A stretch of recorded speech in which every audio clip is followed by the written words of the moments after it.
YouTube? It is your boy Jeaniesenpai bringing you a video showcase on the game Gamepasses Online, showing y'all how exactly Electro works. So I'm gonna go into depth on each move, starting with the in which order you get them. So Electro Fist. Alright, what Electro Fist does is, you know how Minks passively have the ability to stun occasionally. There's a chance you can stun with each punch. What Electro Fist does is it guarantees that you will stun them, as opposed to a chance to stun them, while also increasing damage. So slightly, see how I was hitting 12s, now I'm hitting 13, and you see the stun particles on them every hit. It's quite effective, especially in lower levels. Could make a difference against like a noob 1v1. Alright, and next move is Electro Dash, which is the R move. You could also charge and hold it. When you let go, you leap quite far in a dash animation. Oh, excuse me. While doing slight damage, as you can see, I'll show you right here how much damage it does. As opposed, you see my fist normally do 12 damage. The dash move right here does 8. I don't know if it hits twice. No, it looks like it hit once. So looks like you do dash, you hit for less than your basic attack, but. Alright, next move is Electro Luna, which is Z. This move you can also hold. What it does is a range move that zaps them, does insane amount of damage. As you see, it did 39 damage while stunning them for a second. It's actually probably one of the better, probably the best move, honestly, besides the Raiju punishment. It's probably the best move for Electro. You will be using that move, I guarantee you, all the time. Probably one of the better moves. Also, there's another move right here called Electro Rain, which is the next move after. It's not as effective as Electro Luna. You probably won't even be using this really. Is this move right here. It's a decent move, but the only problem I have with it is it doesn't attack directly in front of you. You have to be forward quite a bit for it to be effective. As you can see, like after a combo, you could use it to connect it. So like let's say you're fighting somebody, you push them back with a whole combo, then you can decide to hit X, use Electro Rain. Oh, that's Raiju punishment. That's the wrong move. But I'll show it again for people that missed it, how to do the full combo right here with the Electro Rain. So what it is you finish the combo, then you hit X immediately, instantly, insane amount of damage. I mean, yeah, you could use it. It's just the if you really think about it, the amount of stamina I just used, I mean, it is insane amount of damage. It does hit. I mean, it could be worse. I'll probably start using it more. So, you know what? I take that back. I'd say Electro Rain is a pretty solid move, especially in PvP if you know how to use it effectively. And then the final move, of course, is Raiju Punishment. Probably the best move they have for it. Just the, you know, insane destructive power. I've won battles just with this move itself. As you see, it does like, I think it's like the base is like 85 damage at least. And it knocks them away while destroying. Basically, anything that's like destroyable terrain in the vicinity will be destroyed. Yeah, that's the showcase so far of all the Electro moves.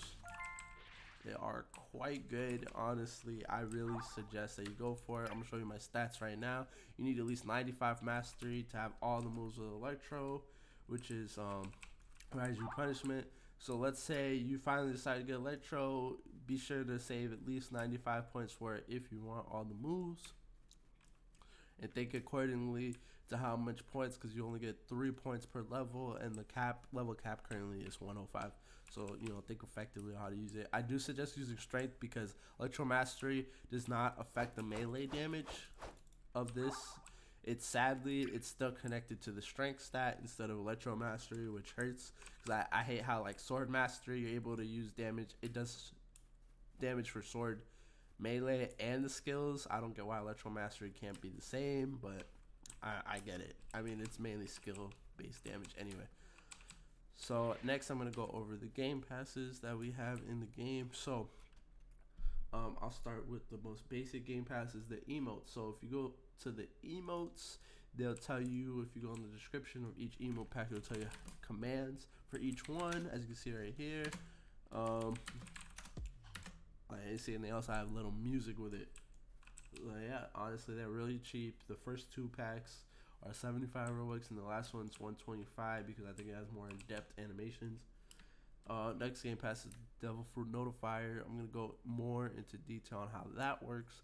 So the DF Notifier, how this works is, and listen to me because there's a lot of confusion between this. Let's say, for example, I started my server at 9:20, which I did. It's now 10:30, but I started it at 9:20. That means it has to take 1, 2, 4 hours, but notice exactly hourly from when the server start is when it will spawn.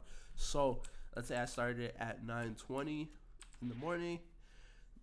My server, that's when I started my server, right? Which I really did. At 10:20, there's a chance that a Devil Fruit could spawn. That's the first hour. So after 1 hour, it has to be at least an hour, Devil Fruit could spawn. Excuse me. And it won't spawn no later than 10:20, no earlier than 10:20, right? And let's say it did not spawn. I mean that's I kind of worded that wrong, but so it's like, how do I explain it? All right, so it's only gonna spawn at that 10:20 time. If not, it's gonna spawn at 11:20. If not, 12:20, so on and so forth for 4 hours. If it doesn't spawn within the first 3 hours, it will guarantee spawn on the 4th hour. So for example, it didn't spawn 10:20, didn't spawn 11:20, didn't spawn 12:20. It's guaranteed to spawn at 1:20. That is how the Devil Fruits work in this game. So I opened my server at 9:20. If it doesn't spawn in the first 3 hours, it will guarantee spawn by 1:20. So that is how Devil Fruits work in this game. Now for the notifier, when you do get notified, it'll say a Devil Fruit has spawned, just like that, right? And it's gonna show up on the chat. It's gonna say it really loud in case you're not fully paying attention, which you want to be fully paying attention when it's around that time for a Devil Fruit to spawn. So what I do is I set an alarm. I'll be like, okay, so every hourly on the 20 mark, it's gonna set an alarm, so that way I can like, oh yeah, pay attention. What's going on? So when a Devil Fruit spawn, I can pay attention to location. So what it's gonna do is it's gonna ring like 5 times. Why did I pull aggro? What it's gonna do is it's gonna like ring like 5. I don't know. It could be a little bit more, but for like about a solid minute, maybe less. It's gonna like a circle's gonna appear on the map. What you want to do is look at the compass at the top, keep track of the direction it is from the island. There is a map on the Trello. I will post the Trello in the description.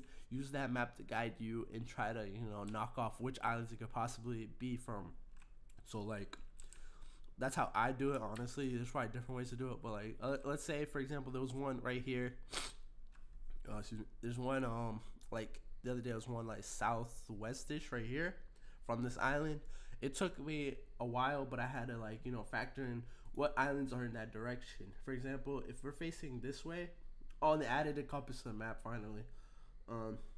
If we're looking this way, it's like, okay, what could possibly be southwest? There's Coliseum, Monkey, Buggy, Barati, Mink, and Yeti.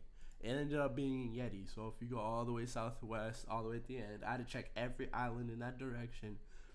What I recommend is if you're actually Devil Fruit camping, is you want to be on an island in the middle, preferably Shells, because that's like the best island when a Devil Fruit notifier spawns. It'll be like, okay, you could see which direction. Usually Shells is directly in the middle. You could determine which island more effectively from Shells that the Devil Fruit spawn from. And they will spawn, and they always spawn next to trees, so look by the trees, always on the trees. And that's how Devil Fruit Notifier works. If you have the Game Pass, it'll say DF Notifier Inf. If it does not say that, you need to join a new server because your DF Notifier is not working. I fell for that the first day. I got so excited, started camping, and then I realized it wasn't even working because I was in the old server. So please, be cognizant of that if you just bought it. And also, I recommend buying it if you have the Robux. It's rather than, all these hourly notifiers. If you already found a Devil Fruit and don't really need it, no point, But if you want to start a crew, I really suggest it. It really helps if you have the Robux because it's going to help you, start a crew. People always want Devil Fruits. That's just how it is. And yeah, so that's how the DF Notifier works. Now I will show you the rest of the game passes. So we got the coffin boat. When you get over to the water, Oh my goodness. Okay. Okay, climb the wall, please. All right. Okay. Okay. Yeah, see, that's another way to use Electro Rain. But yeah, so what you want to do now is, let's say, in water. Coffin boat, honestly, probably the best boat, in my opinion. Speed-wise, hands down, best boat, speed-wise.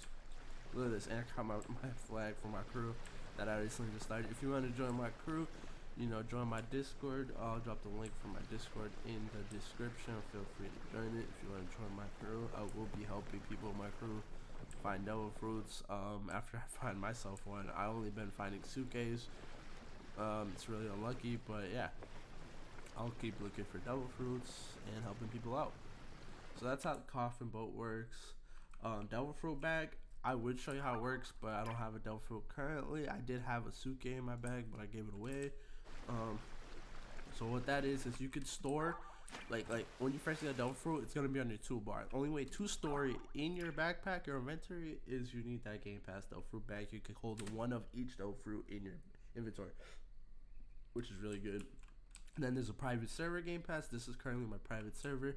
What you do is in the main lobby page, you hit the private server button and you generate the code. Then in that code, on the bottom below the code, you enter it, and that's how you effectively use private servers. If let's say there's somebody who joined your private server and you don't like them, or they arcane you, which happened to me the other day, I had to, you know, regenerate the new code, which will shut down the old server. And yeah, so that's how that works. Try not to fall for any scams with that. There's a lot of people scamming private servers. Be careful with that. Yeah, that's really how all the game passes work, and that's my showcase on Electro. If you want more effective guides on this game, please be sure to like and subscribe, and let me know. I'll be sure to drop guides on whatever games y'all really want me to. I tend to go with the hype train usually, so like whatever games are currently the most hype is what I'm gonna tend to make a video guide on if I can figure it out. That's usually what I go for. But let me know if there's any game specifically you want to see a guide for, and is it too much of a grind for me to play? Because honestly, this game honestly wasn't too much of a grind. But yeah, so till next time, y'all.